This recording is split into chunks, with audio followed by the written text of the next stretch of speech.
예, 할렐루야. 오늘도 새벽 예배에 나오신 모든 분들을 예수님의 이름으로 환영하고 축복합니다. 오늘 5번째 시간, 성령님은 누구신가? 일반적으로 우리는 성령론이라고 얘기합니다. 그래서 오늘은 성령 하나님에 대해서 함께 알아보는 시간을 갖도록 하겠습니다. 주제 말씀은 요한복음 14장 16절 17절입니다. 신약성경 172쪽에 나오는 요한복음 14장 16절 17절을 제가 먼저 읽어보도록 하겠습니다. 내가 아버지께 구하겠으니 그가 또 다른 보혜사를 너희에게 주사 영원토록 너희와 함께 있게 하리니 그는 진리의 영이라 세상은 능히 그를 받지 못하나니 이는 그를 보지도 못하고 알지도 못함이라. 그러나 너희는 그를 아나니 그는 너희와 함께 거하시며 또 너희 속에 계시겠음이라. 아멘. 오늘 우리가 함께 나눈 성령 하나님은 말 그대로 삼위 되시는 하나님이 되십니다. 하나님이시기 때문에 하나님께서 가지고 계시는 속성 그대로를 동일하게 갖고 계시는 그런 하나님으로 볼 수가 있습니다. 성령 하나님은 무소부재 어디서나 계시고요. 전지전능하신 하나님이 되십니다. 특별히 그 여호와의 증인 쪽에서는 그냥 성령 하나님을 단순히 파워, 힘만을 강조하는 측면이 있는데요. 그것은 물론 일부분은 맞기도 합니다. 성령 하나님께서는 능력을 갖고 계실 뿐만 아니라 우리와 교제하시는 인격적인 하나님으로 우리는 이해해야 됩니다. 일반적으로 목사님들이 축도할 때 고린도전서 13장 13절 말씀을 갖고 축도를 합니다. 주 예수 그리스도의 은혜와 하나님의 사랑과 성령의 교통하심이다 라고 얘기합니다. 그래서 성령과 함께 교통하시고 인격적인 교제를 나눌 수 있는 분이 성령 하나님이 되십니다. 그 성령 하나님의 이름에는 보혜사라는 그러한 이름을 가지고 있습니다. 오늘 우리가 함께 읽었던 요한복음 14장 16절에 또 다른 보혜사를 우리에게 보내주신다고 약속하셨습니다.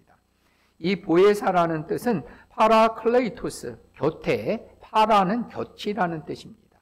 곁에 서서 우리를 도와주시는 하나님이 되신다고 얘기했고요. 그 다음에 또 요한복음 14장 17절에 보면 그 성령 하나님은 진리의 영이다 이렇게 얘기합니다. 그래서 진리 가운데로 우리를 이끌어 주시고 하나님의 말씀을 잘 깨닫게 해주시는 분이 성령 하나님이 되십니다.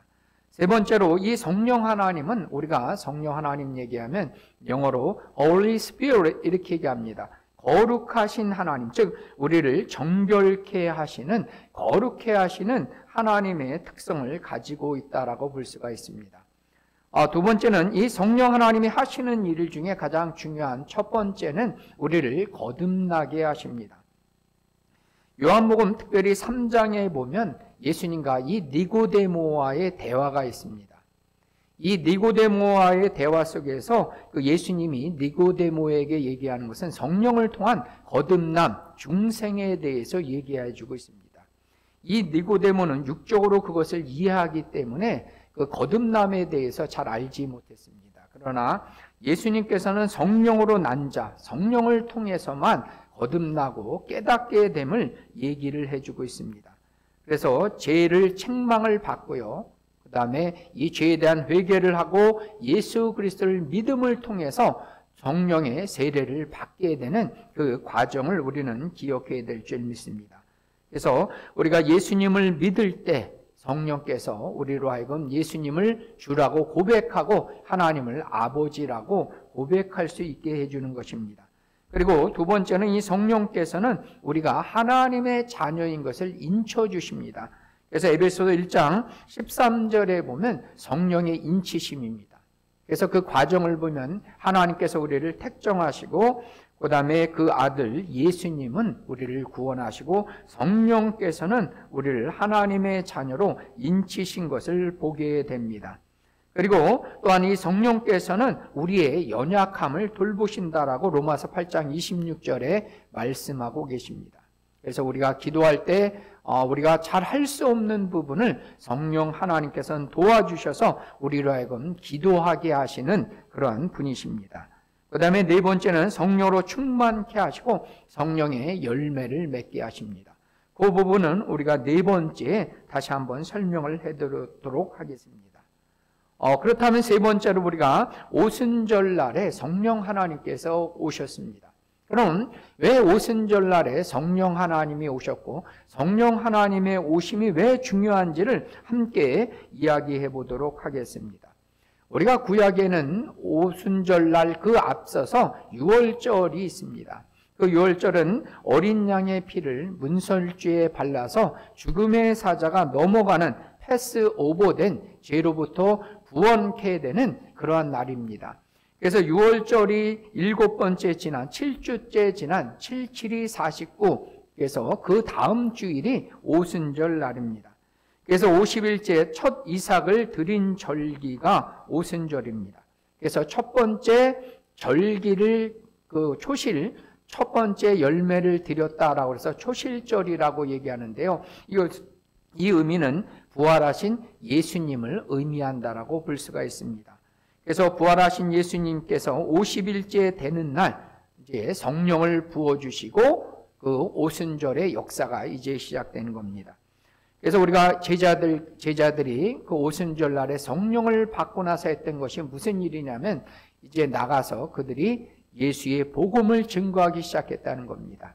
그래서 사도행전 2장에 보면 그 베드로가 설교했을 때 3,000명이 회개하고요. 제자들이 나가서 복음을 전했을 때 수많은 사람들이 주께 돌아오는 영적 추수가 예수님의 제자를 삼는 하나님의 나라가 확장되는 그러한 일들이 시작되는 것을 보게 됩니다. 그래서 예수님의 부활은 첫 번째 열매가 되고요. 그 다음에 그 세례받고 성령을 받은 그 제자들이 나가서 이제 본격적으로 그 하나님의 사람들, 하나님의 자녀들을 이제 복음을 전해서 믿게 함을 통해서 하나님 나라가 확장되는 일을 시작한 것이 그 오순절의 역사라고 볼 수가 있습니다. 그 다음에 두 번째, 그 성령 강림을 통해서 주의 은혜해, 그것을 우리는 희년이라고 얘기하고요. 영어로는 주빌리라고 얘기합니다. 그래서 누가복음 4장 18절에서 19절에 나온 것처럼 이 주의 성령이 임할 때 모든 포로된 자들이 자유함을 얻게 됩니다. 그리고 내가 비록 가난하여서 내가 가지고 있는 그러한 농토를 팔 수가 있어요. 근데 이 희년이 됐을 때 내가 팔았던 그러한 농토를, 그 논이나 밭을 다시 되돌려받는 그러한 은혜해가 선포되는 것이 희년입니다. 그래서 성령을 통해서 이러한 희년의 역사, 다시 되돌려지고 자유케 되는, 구원을 받는 이러한 놀라운 일들이 일어나는 것이 성령 강림으로 이루어진 일이라고 볼 수가 있습니다. 그 다음에 세 번째로 그 성령께서 오셔서 내주하시는, 영원토록 우리와 함께 하시는 임마누엘의 축복이 이루어진 것이 성령 강림의 중요한 그런 약속의 성취라고 볼 수가 있습니다. 우리가 예수님이 떠나가시기 전에 내가 떠나가는 것이 너희에게 유익하다라고 말씀하셨습니다. 그 이유는 그 예수님, 육신으로 계신 예수님은 한 분밖에 안 계세요. 근데 그러다 보니까 예수님은 그 시공간에 제한을 두고 계셨어요. 그래서 예를 들자면 청주에 계시면 서울에 못 있는 거예요. 그러니까 갈릴리 사역만 하실 때는 예루살렘에 갈 수가 없는 겁니다. 그러나 내주하시는 성령께서 오셨을 때는 그분은 청주 땅에도 계시고 서울에도 계시고 저 미국에도 계시는 시공간을 초월해서 우리와 영원토록 함께 하시는 임마누엘 하나님이 되셨다라는 것을 우리는 기억해야 될 줄 믿습니다. 그 다음에 우리가 네 번째로 보면은요, 기독교 용어 중에 우리가 성령 세례, 성령 충만함이 무엇인가에 대한 구별을 하는 부분과 그 다음에 성령이 우리에게 임했을 때 은사와 열매가 나타나게 됩니다. 그것을 우리가 어떻게 구분해야 될지를 함께 나눠보도록 하겠습니다. 첫 번째는 성령 세례와 성령 충만함은 어떻게 다른가라고 하는 얘기입니다. 우리가 성령 세례라고 하는 것은 먼저 죄를 회개했을 때 성령께서 우리를 거룩해 하시고 죄를 깨닫게 하실 때 성령의 세례가 임하게 됩니다. 그래서 세례라는 것은 말 그대로 죄를 씻는 겁니다. 그래서 우리의 죄가 씻어지는 것은 예수 보혈의 피와 성령께서 깨끗게 하시는 그러한 은혜가 함께 임해야 됩니다. 그래서 우리가 예수를 구주로 믿을 때 단 한 번 이례적으로 단회적으로 임할 뿐만 아니라 내주하시는 성령님은 영원토록 우리가 천국에 가는 그날까지 우리와 함께 하시는 하나님이 되신다는 겁니다. 그러나 이 성령 충만함이라는 것은 무엇이냐면 내주하시는 하나님이 내 안에서 능력으로 역사하는 걸 말하는 겁니다. 그래서 성령의 지배를 받고 성령께서 말하게 하심을 따라서 말하고 성령이 이끄는 대로 우리의 삶을 순종해서 드려지는 상태가 충만히 임했다라고 볼 수가 있습니다. 우리가 우유 상자 속에 우유가 가득히 찌르면 가득히 담겨져 있으면 어디를 눌러도 우유가 나옵니다. 말 그대로 우리의 머리에서도 예수님, 성령님의 생각으로 가득 차고요. 우리 말하는 입을 통해서도 오직 성령의 생각, 성령의 말만 하게 되는 겁니다. 이것이 우리의 행동조차도 하나님이 기뻐하시는 삶을 살아가는 상태를 우리는 성령 충만합니다. 이렇게 얘기합니다. 근데 에베소 5장 18절에 보면요. 오직 성령의 충만함을 받으라 이렇게 얘기합니다. 영어로 말하면 be filled with the Spirit 이렇게 합니다. 이것은 현재형으로 되는 겁니다. 즉 무슨 얘기냐면 성령 충만함을 받으라고 하는 얘기는 지금 현재 지속적으로 성령의 충만한 상태로 있으라고 하는 하나님의 명령인 것입니다. 그래서 이 성령 충만함은 우리가 한 번 받았다고 끝나는 것이 아니라 지속적으로 반복해서 계속 받아야 된다라고 볼 수가 있습니다. 두 번째는 우리가 성령을 받았을 때 성령의 은사와 열매가 나타납니다. 그래서 은사에 대한 부분은 우리가 고린도전서 12장, 또 13장, 14장에서 너무 잘 나와 있는데요. 이 성령께서 우리에게 오시는 것은 하나님의 선물이라고 그랬어요. 하나님께서 각 사람의 믿음의 분량대로 이 은사를 주십니다. 그래서 은사는 성령이 나타나서 교회를 세우고 교회의 덕을 세우기 위해서 고린도전서 14장 12절에 나온 대로 성령을 주신 것은 우리에게 유익하게 할 뿐만 아니라 교회의 덕을 세우기 위해서 하나님이 이 성령의 은사를 주셨습니다. 성령의 은사는 고린도전서 12장 8절부터 10절까지는 성령의 은사가 9가지가 나오게 됩니다. 지혜의 은사, 지식, 믿음, 병고침, 능력 행함, 예언, 영들 분별, 방언, 통역함 등의 9가지 은사가 나오게 되겠고요. 그 다음에 로마서 12장 6절에서 8절까지는 7가지 은사가 나오게 됩니다. 그 7가지 은사에 보면 예언, 섬김, 가르침, 위로, 구제, 다스림, 긍휼의 은사가 있다는 거죠. 그래서 우리는 이 성령이 외적으로 나타나는 것도 중요하지만 우리가 남을 섬기기 위해서 교회에 덕을 끼치기 위한 예를 들자면 긍휼히 여기고 위로하고 섬기는 은사도 그만큼 더 중요하다고 볼 수가 있습니다. 그리고 베드로전서 4장 10절 11절에는 말씀과 봉사에 대한 은사가 나오는데요. 그 말씀에 보면 선한 청지기 같이 서로 봉사라는 얘기입니다. 그래서 은사는 나에게 맡기신 거예요.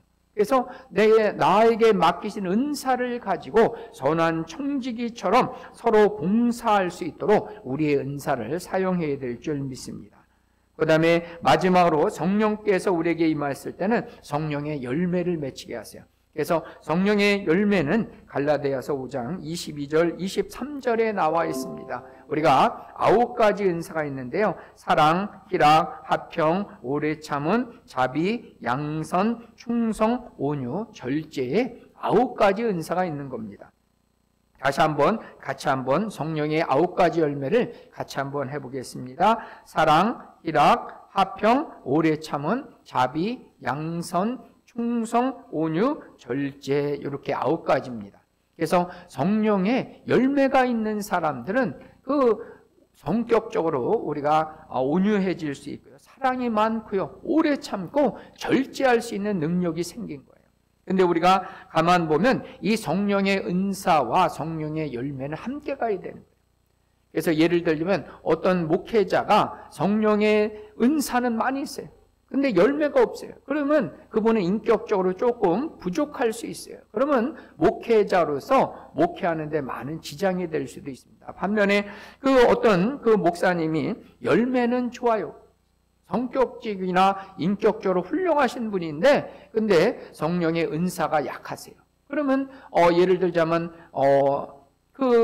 성격적으로나 인격적으로 훌륭하신데 설교하는 부분이 약하게 되면 그것도 목회할 때 많은 지장이 될 수가 있습니다. 그래서 물론 목회자뿐만 아니라 일반 우리 모든 성도님들도 성령의 은사와 성령의 열매는 함께 가는, 이게 두 바퀴처럼 우리 모두에게는 이 은사적 측면과 열매가 함께 동일하게 능력 있게 또한 아름답게 나타나시기를 축복합니다. 그리고 우리가 고린도전서 13장에는 사랑장이라고 그랬어요. 은사를 어떻게 사용할 것인가에 대해서 이 사도 바울은 사랑 가운데 사용하라는 얘기입니다.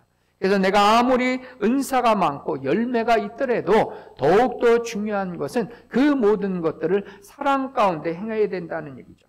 그래서 고린도전서 12장 31절에 보면 사랑이 제일이라는, 사랑이 제일 큰 은사라고 그랬어요. 그래서 우리는 우리가 가지고 있는 모든 것들을 사랑하며 섬기며 교회를 아름답게 세우는데 사용하는 저와 여러분들이 되어야 될 줄 믿습니다. 오늘은 5번째 성령 하나님에 대해서 함께 나눴습니다. 제3위격 되시는 하나님은 영원토록 우리와 함께 거하시고요, 우리를 진리 가운데로 이끌어 주시고 거듭나게 하시고 성령 충만케 하셔서 교회를 아름답게 성장시키고 또 우리를 성숙하게 하시는 성령 하나님과 오늘도 충만히 교제하시고 그 성령님의 동행하신 가운데 하나님의 나라가 온전히 귀한 성도님들의 삶에 넘쳐나시기를 예수님의 이름으로 축복합니다. 아멘.